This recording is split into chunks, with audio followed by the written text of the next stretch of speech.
Hello everyone. Today we're going to be talking about good old granular synthesis. Yes, Granulator 3 for Live 12 by Robert Henke is out. And there's a lot of tips in this tutorial that I hope spark some ideas for you guys and your individual sound. But if you stay to the end, I'll share with you the one tip in particular that has been most inspiring for me. Before we dive in, just wanted to mention again the EDMProd Mastermind community. If you guys click the link below, you can join our community, connect with other producers, and get access to a bunch of free downloads, etc. All right, let's do it. So the first thing you'll notice about this device is front and center, it says drop sample here, right? So we've got to drag in some audio in order for it to do anything. I've got a vocal here. Electronic universe. I'm going to drag it into Granulator. And then in our purple Granulator channel here, I'm going to draw a MIDI note that's the same length of that vocal at C3. And I'm going to set the position to 0 and the scan to 1. So now it will cycle through our sample perfectly. Electronic universe. But if we just undo that for a second, let's kind of listen around for what a granulator can sound like.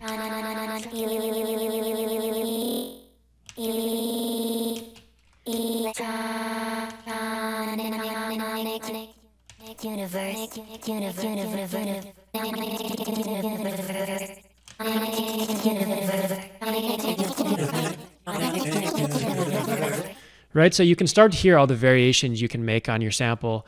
And so just practically speaking, like a really good way to use a granulator is to take your lead vocal and then make a granulated version of it for your intro.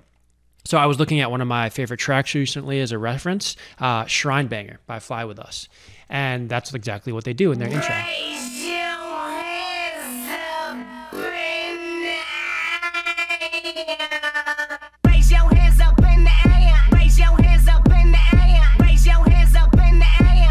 Right, so I was kind of studying this track, and then I had sort of, my lead vocal. So if I'm going back to my intro, I could just make a granulated version of that. So let's do that. Let's extend our sample to be 4 times the length, or our MIDI note rather. And let's go back to our original setting of having the position knob at 0. The position is just where in your sample you're starting.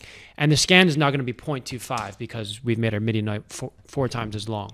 So we want it to cycle through 1 time. And then grain size, right? That is kind of the magic, the core of any granulator. You can have very, very short snippets of sound all the way down to 2 milliseconds. And then you can use those grains or samples in interesting ways. You can kind of have them overlapping, the left and right stereo channel. You can do different things with pitch and volume and create sort of like a cloud of sound and some like really interesting textures.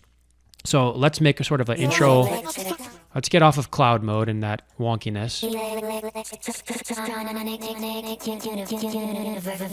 Maybe we could automate down our grain size over time so that it becomes a little bit more grainy. Let's get some reverb on there. And shape knob is kind of like an ADSR control in classic mode.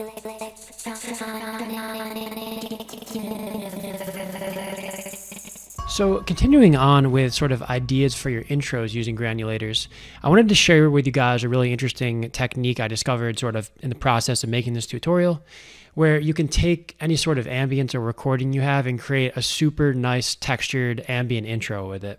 So right here I have some chimes that I recorded in a gift shop.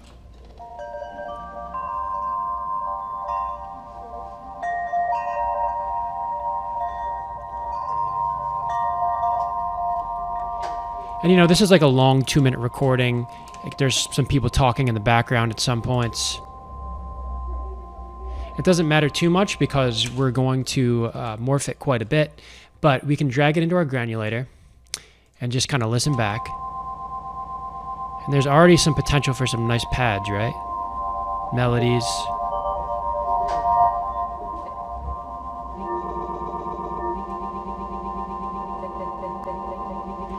And we'll go and set the position and scan like we had before to 0 and 1 so that it's playing through perfectly with the sample.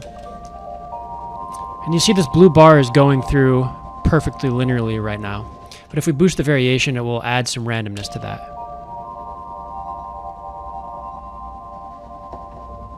We can then map this variation knob to other parameters. So if we click volume, for example, the volume knob, and then we boost the variation, could add some waviness.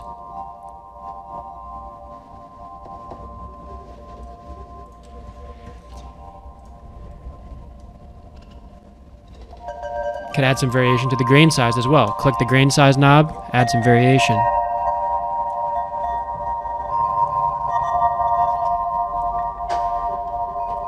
So maybe this would be my first variation, and then perhaps I'd go an octave down. Now it's sounding like a really nice pad. Maybe we'll have this one start halfway through the sample.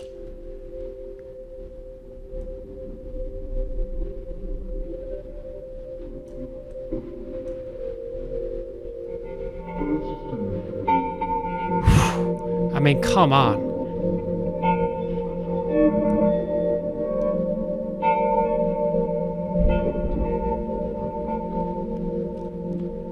It's almost like a hack for your intros or your breaks. And so in this track here, I'll play a little bit for you, but I just created, I think, 6 or 7 different variations, all using the same Chimes in a Gift Shop sample.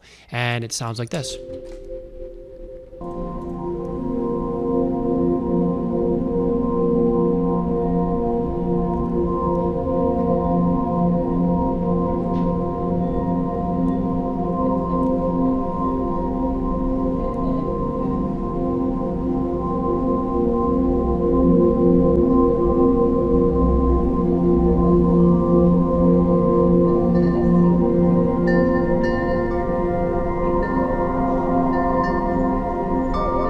So now let's take a look at using Granulator to create a bass line. And you could just drag a bass loop into Granulator and then tweak some knobs and make it your own. In this case, I'm just going to drag the kick, and that's all I really have going in this project right now is a kick. And so now we've dragged our kick sample into Granulator.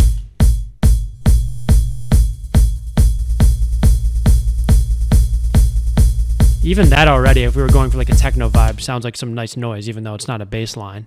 But what we're going to do is we're going to go over to the other menu here, which we haven't explored much. And we're going to shape the ADSR here to make it sound more like a triplet, a bass line. And then we're just going to start experimenting. Get a nice metallic-y sound out of it. Already, I like that. Depending on your sub and the key of your track, you might have to change the grain size because as you get into the lower amounts here, the pitch does change. But it's all just experimentation with this approach. Now let's just grab another random sample and try to do a similar thing. Let's just grab a clap or something. We'll copy over our triplets and let's see if we can make like another layer. So we'll call this triplets. And then this will be a layer.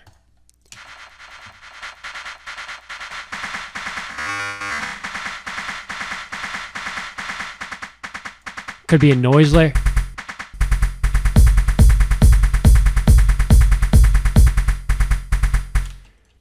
So that could be our noise layer. And then let's see if we can get another metallic-y type sound out of this. Just messing with the grain size and whatnot.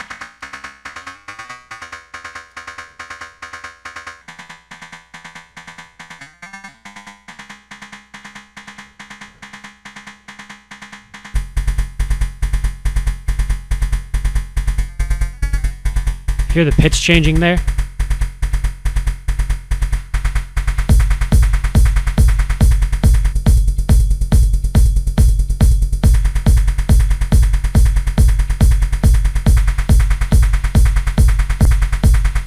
Now let's take a quick look at some stutters, glitches, transitions. Granulator can be great for that as well. So I've got a nice lo-fi style drum loop here.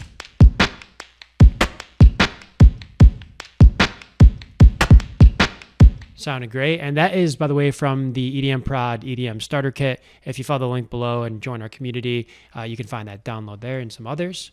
And let's say at the end of each phrase, we wanted to add a little bit of a glitch. So I'm going to draw on the good old C3 note again. And I'm just going to drag the entire drum loop into Granulator. I'm going to loop this.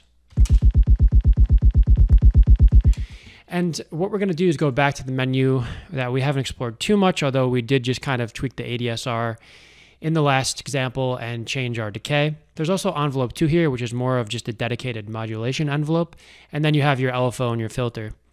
And as we click certain knobs, you'll see that different buttons are appearing here And so position, for example, I'm clicking position, and I'm going to map LFO to it by boosting it to 100. And I'm going to use a random LFO. We're going to go time synced, and this is in 16ths, so 8/16. And now if we go back to our sample, we'll see that it's going to be playing through randomly. So we get some nice glitches, bring the grain size down.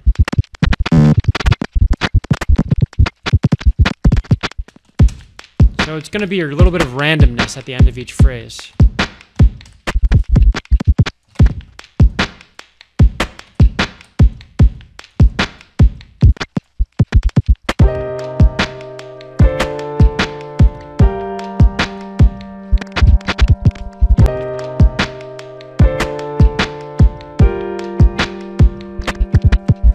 If you bring the grain size down even more, it kind of sounds like a DJ scratch.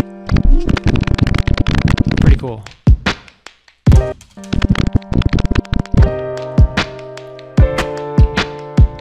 And again, these are just random glitches, so you would have to bounce them to audio or make sure that you record the ones you like.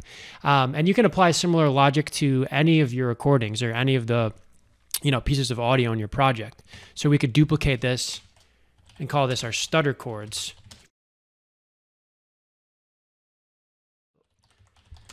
Let's grab Granulator 3.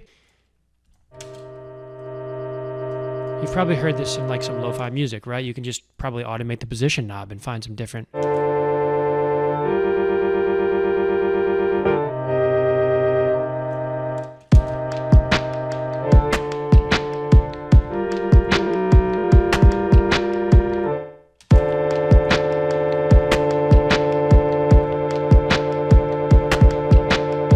Okay, so now let's just make some FX hits and get a little bit strange and wonky with this thing. So I have a lasers app here, and I'm going to enable Echo Boy, which is my good friend for some delays. And then similar to what we did for the bass line, we're just going to start messing around with the position knob and the grain size and finding some different sounds.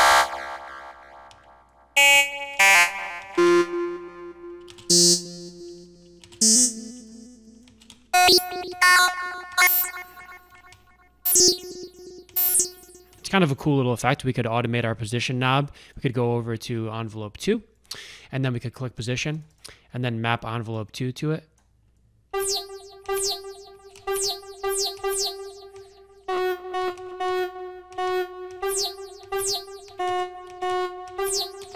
See, that could be, if like you spend a little time processing that, you could turn that into a lead loop.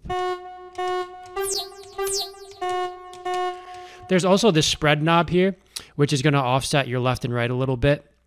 And the left channel is pitched down slightly and the right is pitched up, I believe. If you go too much with this for melodic content, it's going to sound really detuned.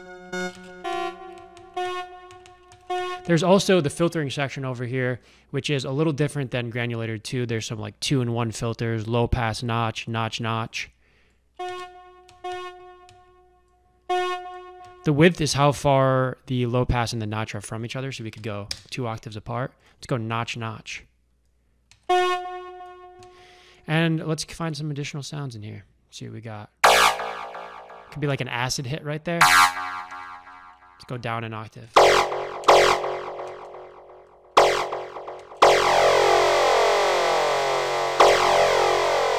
Let's map the envelope 2 to the grain size as well. And to the transpose. See what happens.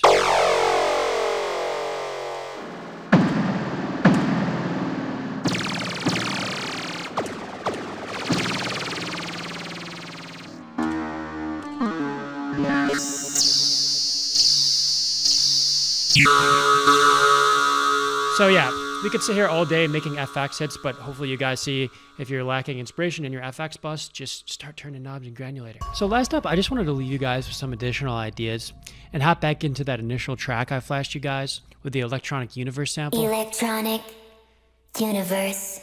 So I haven't finished it out yet, but as I was referencing this Fly With Us track, Shrine Banger, and studying Granulator, I just started popping Granulator onto a bunch of channels, and it mostly was working out. Surges, cosmic urges, electronic universe. So on the hats, for example, right here I have just my normal tight hat. And then I threw it into Granulator to make an additional layer that sounds like this. Even on the vocal in this section, this right here is just repeating, right? But it's not exactly repeating because, as you remember, I have this variation knob here, right? So it's moving around the starting position very slightly, so it's adding just a little bit of humanization to it. If I boost it a lot, you'll hear it go out of time. But it's better than just having it perfectly repeating in this section. And then over in the breakdown, again, I was referencing this track, and they kind of just have everything die, and then the lead comes in. Man flying on a jet. So when I was making, you know, my lead and my chords, I just started throwing basically a random sample into Granulator and then making different layers for my chords.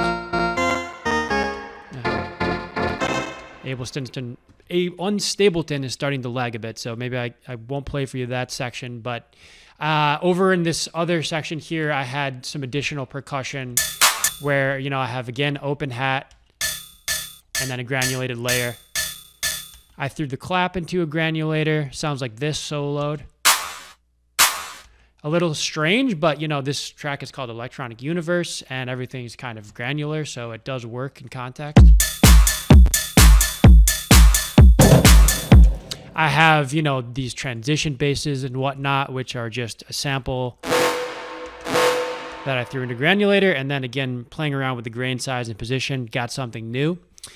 And unfortunately, my Ableton's starting to lag, so maybe this is time to wrap it up. But I do also just want to mention a few last things.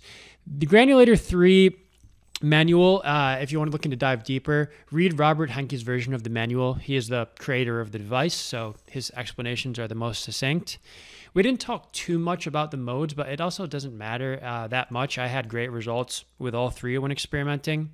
But according to Robert Henke, Classic is more so, you know, very similar to Granulator 2 and kind of your go-to most versatile mode. Loop is more for rhythmic content. And then Cloud is for more your experimental FX drones and stuff like that. So they are very similar, but if you click Cloud, for example, and press grain size, you'll see that this density knob pops up. You can boost it all the way up to 20 grains. I assume everyone's going to be going for 20. And then also there is this section over here. Say you were making a bass line. You could turn on mono. You could add a little bit of glide. There's some MPE functionality as well. As you see right here, right, the slide button and press. And these can all be mapped in similar ways to when I was showing you the LFO example, right? These all have values from 0 to 100. Alrighty, y'all, so that's Granulator 3 in a nutshell. There's, of course, infinite ways to use granular synthesis, but for me, it's a nice, refreshing break from some of the more traditional methods. The one thing in particular that's been super, super inspiring for me is using it to create really beautiful ambiences with pads and drones and sort of these long 2, 3, 4 minute sections of music where you're kind of just vibing to the vibe, right? So hopefully there's a couple things in this tutorial that sparked ideas for your specific sound. Let's get the discussion going in the comments. Let's get the discussion going in the mastermind community. Again, click that link below, and I'll see you guys for the next one. Later.